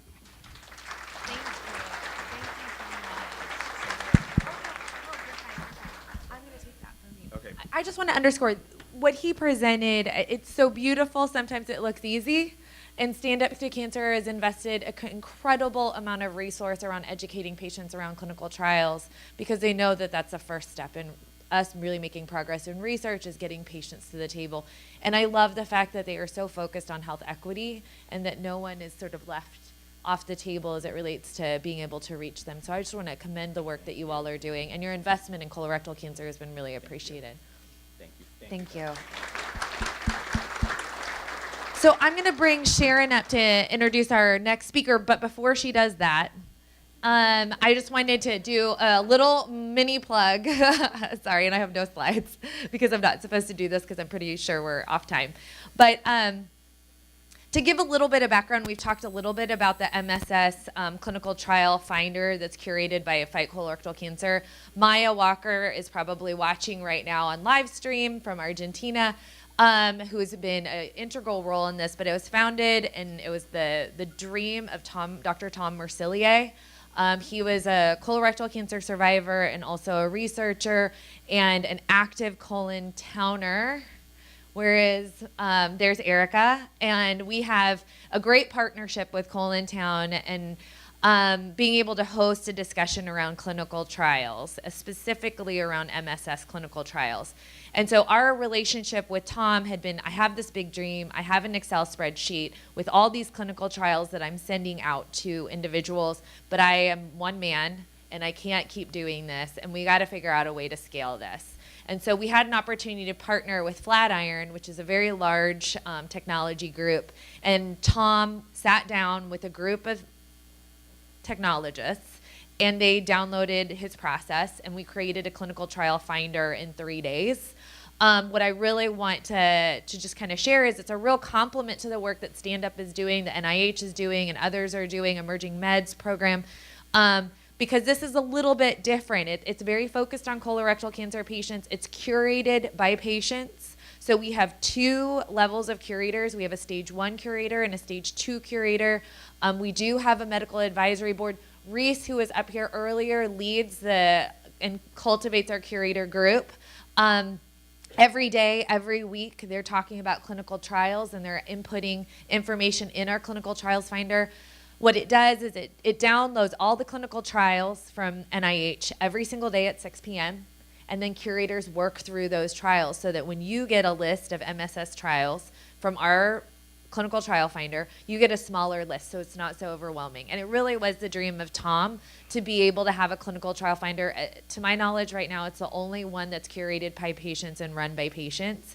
And it's been sort of just this amazing opportunity for us to take something that he started with an Excel spreadsheet and create it something really pretty amazing. And I remember I called Nancy Roach, who's in the back actually presenting on this to a coalition this week. I called her, I said, hey, Tom wants to do this clinical trial finder. And she's like, I don't know if this is going to work because it's really bucking the system as it relates to what scientists were considering, sort of who should be providing input on clinical trials. And if you all have been a part of the clinical trials discussion groups on Colon Town, like I said, you guys are the experts. People are having very sophisticated conversations around clinical trials, and patients are, we know what's out there, and he wanted to have the best opportunity for patients to get the best trials for them. And so if you haven't been on the clinical trial finder, if you are looking for a clinical trial, just know that resource is here for you. And Sharon, I'm sorry, I delayed and I put us off track, but I wanted to make sure to explain that. Hi, everyone. Good morning. My name is Sharon Worrell. I'm the Senior Manager of Education and Research at Fight Colorectal Cancer. And I'm up here today to introduce and moderate a very special session that we have with Dr. Cindy Sears. So before she comes up to present, I'd like to give a little bit of background and context about how we wound up here today. So Gordon Cole was a man that was really integral in the early days of Fight Colorectal Cancer. He was a board member. He was also a colorectal cancer patient. And he had a passion and hope for research and immunotherapy.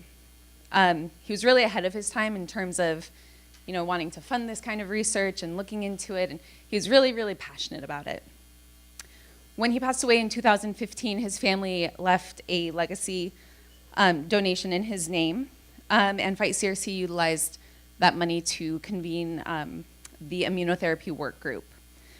That work group is in collaboration and partnership with the Cancer Research Institute, CRI, and together we hosted a group of over 20 global experts in colorectal cancer immunotherapy, and Dr. Cindy Sears was one of those experts. So the work group continues to meet regularly. A white paper was published in 2017 based off of one of those first early meetings, and the group continues to convene. They help a lot with the clinical trial finder and other aspects of research that we're engaged in. So another part of that working group meeting that came out of that meeting was that Dr. Sears was awarded a $400,000 grant to study the gut microbiome in colorectal cancer.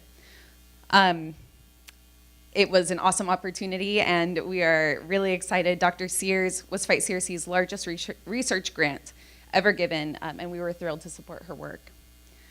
So a little bit about her. She's an infectious disease specialist with a long interest in how bacteria affect the colon. And with the grant, she's working on learning how the immune response and bacteria of organisms may contribute to colon cancer. So as you'll see, Dr. Sears is a passionate researcher dedicated to the work, and she's also an advocate fighting alongside you. So please join me in welcoming Dr. Sears.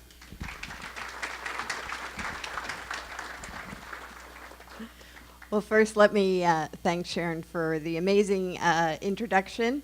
I'm really delighted to be here today. And first, I want to compliment you and thank you for your advocacy. Through my work with the Infectious Diseases Society of America, I've become acutely aware of how much advocacy means. So what you do as individuals advocating for colon cancer makes a big difference. So thank you.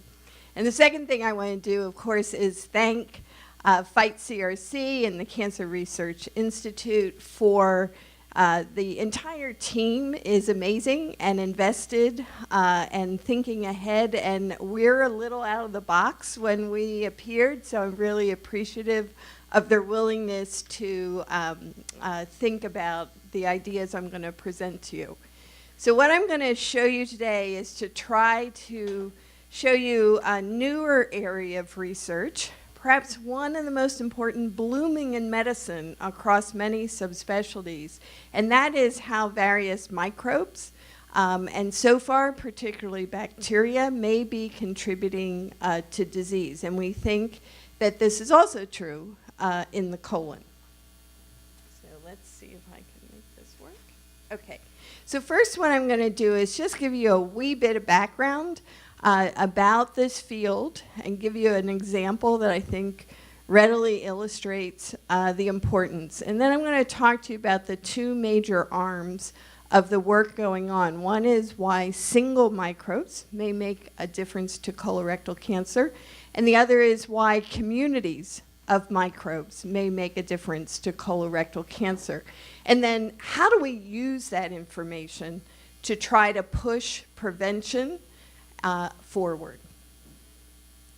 So most of you have probably noticed in the press that this idea about the microbiome, all the bugs we carry with us, has been popping up a lot in the lay press, and it has been a revolution really in the scientific literature. So what do I mean by that? Well, the microbiome is all the microbes, which is estimated to be about 100 trillion, that we share our bodies with. So every external surface and every connected internal surface, like the mouth, the esophagus, the gut, and so forth, are colonized with large communities of organisms. Most of it's bacterial, although there are a lot of viruses. We haven't really mined that as well yet. And the area of fungal colonization and impact is really just starting. So there's different terms used, and these bugs play different functions. So some of them just sort of are carted around by us, and they're typically called commensals. They're sort of freeloaders. They don't seem to do anything for us or against us, but you know, given what we know so far, I wouldn't be surprised if some of that changes. The ones that are really of greatest interest are The mutualists or symbiotes, these are the organisms that are dependent on us and giving us things that enable us to have better nutrition, to metabolize nutrients that we take in. So these are sort of typically the good bugs. And then, of course, the ones that are problematic we call pathogens.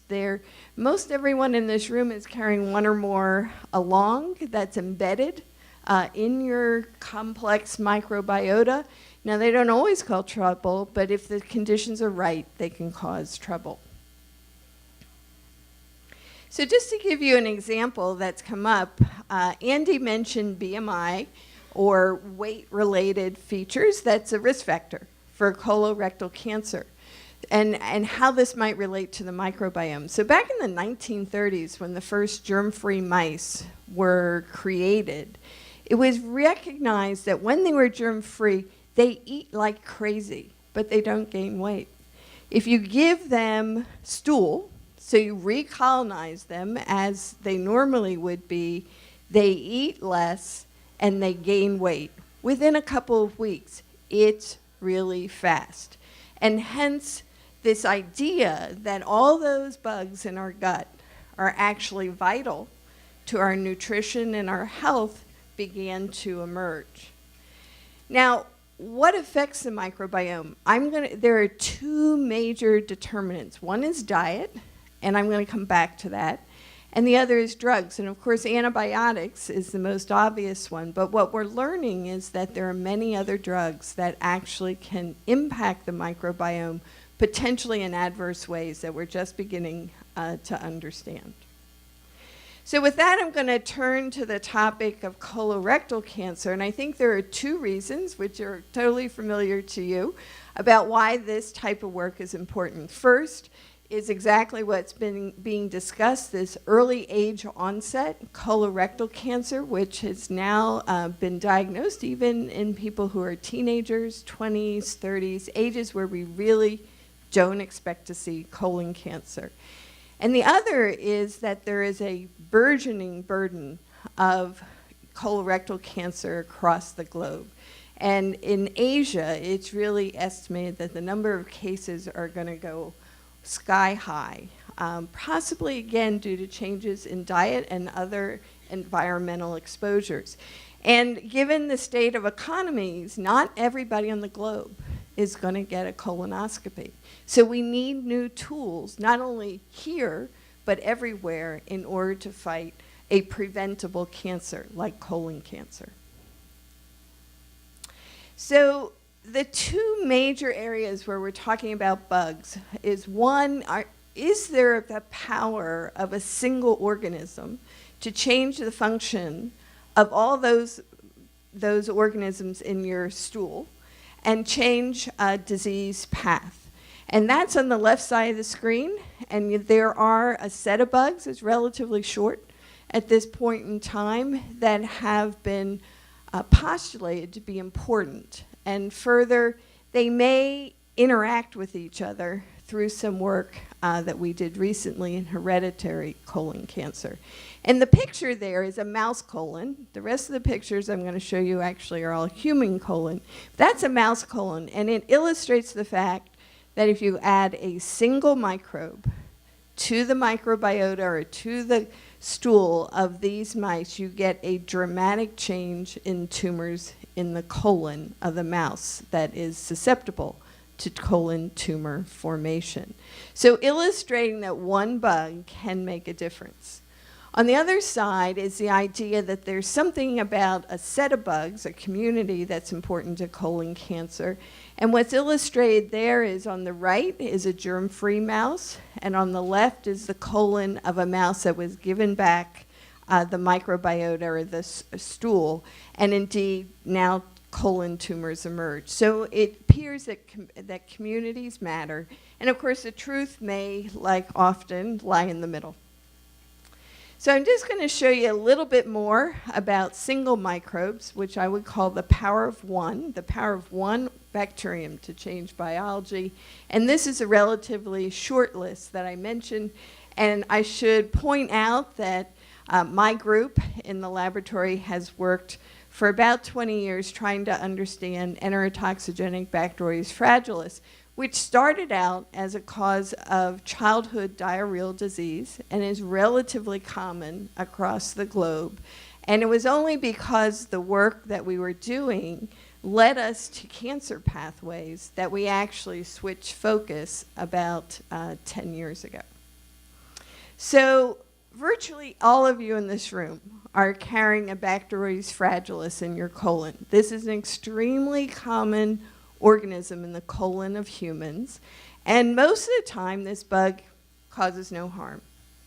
It only causes harm when it's one of the ones that has changed to have, you see that colorful set of words on the right, it has a particular gene it's picked up that enables it to make a toxin. And that toxin that's secreted is associated with inflammatory diarrhea, which we were able to show in a study focused on diarrhea at the International Center for Diarrheal Disease Research in Dhaka. That is the same organism that will appears to colonize somewhere between 4 and 50% of populations. So in some populations, it looks very much like Helicobacter pylori, which colonizes the stomach and is considered a bacterial instigator of about 90% of gastric cancer.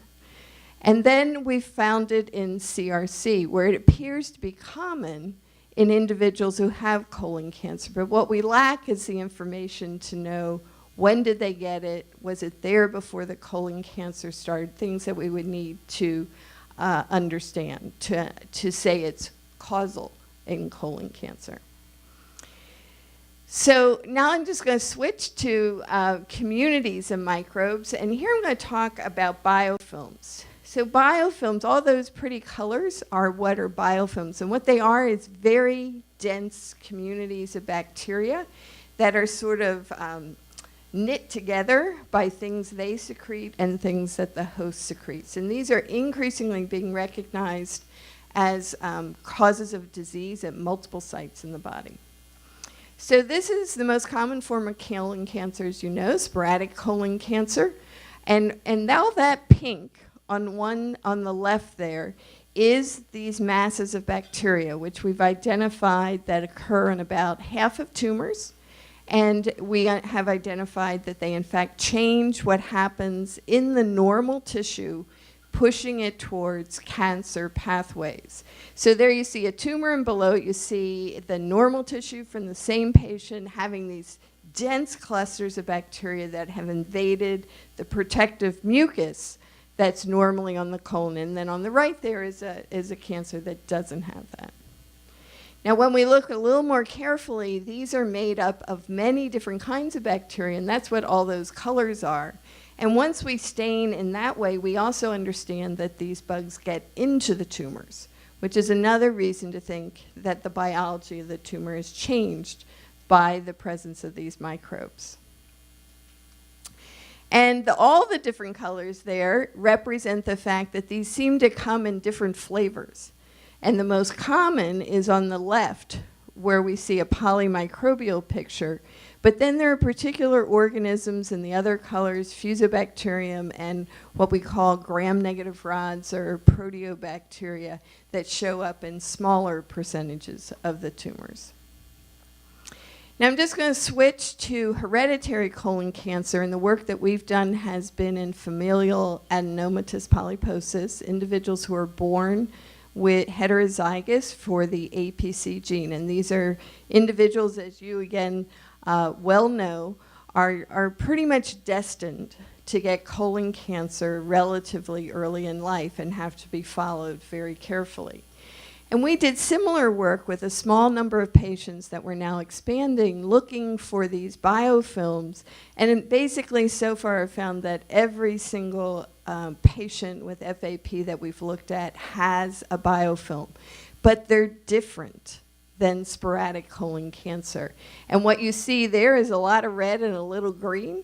And that means that there's mostly an organism called E. coli and there's a second organism, the Bacteroides fragilis, that appear to be on these very early tumors. This is probably the earliest stage of colon cancer that has been, or colon neoplasia, I should say, that has been looked at so far. And it turns out that those organisms there appear to be part of the single organism group that are associated with colon cancer. So, and then lastly, I want to show you what happens in individuals who are going for screening colonoscopies because they're over typically age 50. And what we find is about 15% of those individuals also have these multi-organism biofilms. And the last, I forget what my next slide is. Yeah, the last thing I'm going to say before I just show you what study we're doing now is that if we take these human tissues with the biofilms and put them into mice, sort of like that first slide where you see all those tumors in the mouse, what we see is that these bacterial communities actually induce tumors in the mice as well. So right now, what we're trying to do is figure out what in that complex community is leading to tumors in the mouse as a clue to what we can then look for in people. And I just want to mention this NCI sponsored study based on these biofilm observations, where we're now looking at 2,000 individuals being enrolled prospectively, trying to really nail down the epidemiology and what's going on with these biofilms and their association with tumors in the gut. So this is how I'm thinking of it at this point in time. Now that we've identified that ETBF, this Bacteroides fragilis, is pretty common in people, we've also identified that these E. coli that are called PKS positive E. coli are also common. And it turns out they're common in kids. I mentioned that the B. fragilis can induce diarrhea, both in the United States and abroad.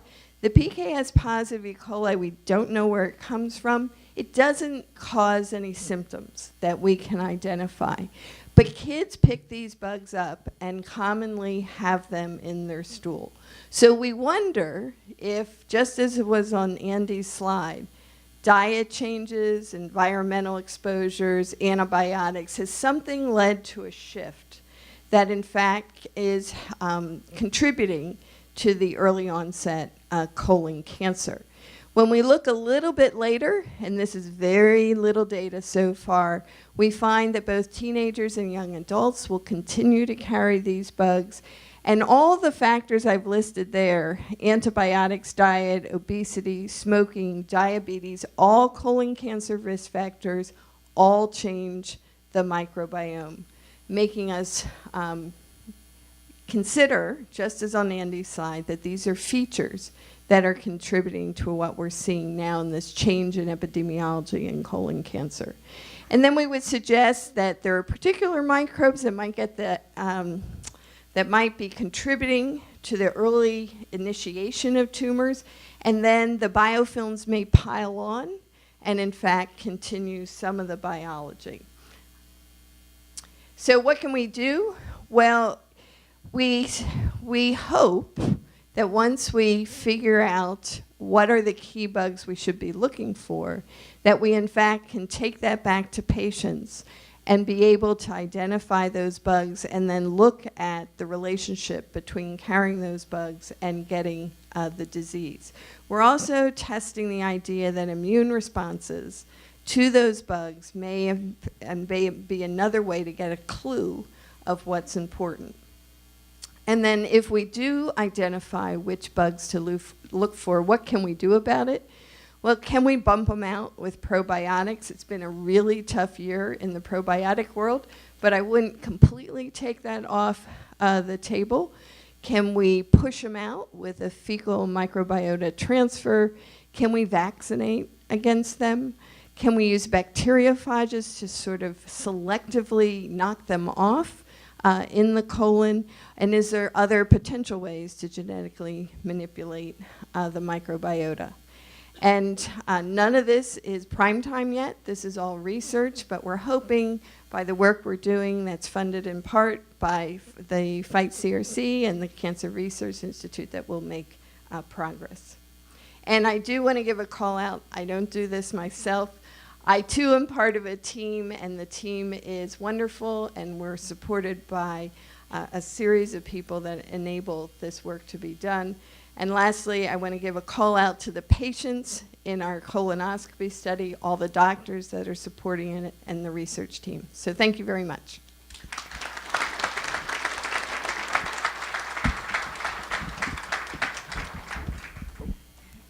Thank you so much, Dr. Sears. What a great presentation. So we're going to stay up for a couple Q&A. I think we have some people, we have a couple minutes, so we can take some Q&A. So if you have questions, go ahead and raise your hand, and I believe there's some folks with some microphones that can hand them out.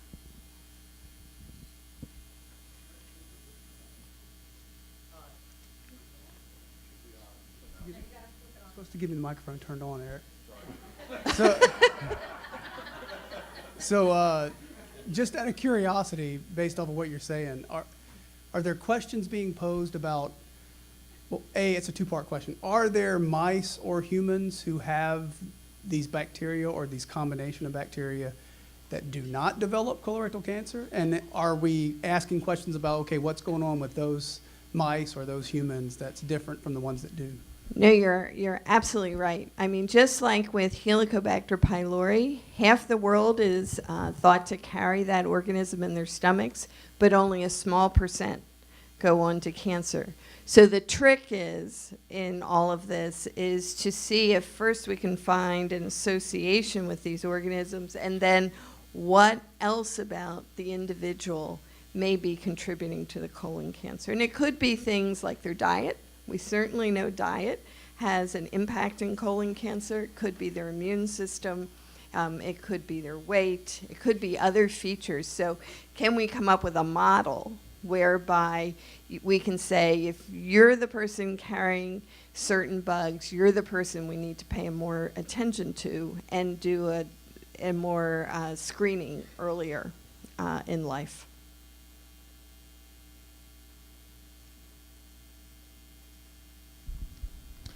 Thank you so much for your presentation. It's very fascinating stuff. You mentioned probiotics. So what is your current thinking on probiotics? I've heard that they reduce the diversity of the gut microbiome, and therefore they're not healthy for you. I went home and looked at my bottle. It had 20 different bacteria, but there should be over 100 in a diverse bacterium. Correct. Yeah, as I said, it's been a tough year for probiotics. There are now 5 studies published since last fall that have not shown positive benefit due to probiotics, including the paper you're referring to about reduced diversity. This is an unregulated field. It somehow got in on the supplements, so it's really good to see the science emerging. But the science is largely emerging with products that are on the market.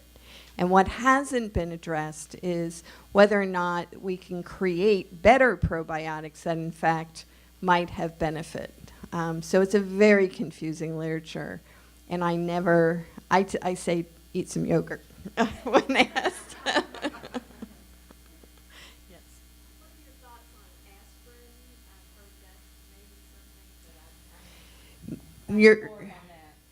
The questions about anti-inflammatories in colon cancer, aspirin or non-steroidals, those have been shown to reduce colon cancer risk in carefully done studies that date back actually decades at this point in time. There's not very much data that suggests that they actually change the microbiome. So I think the action there is against inflammatory cells, because all of colon cancer has at least some inflammation as part of why it emerges. Thank you very much. Appreciate it.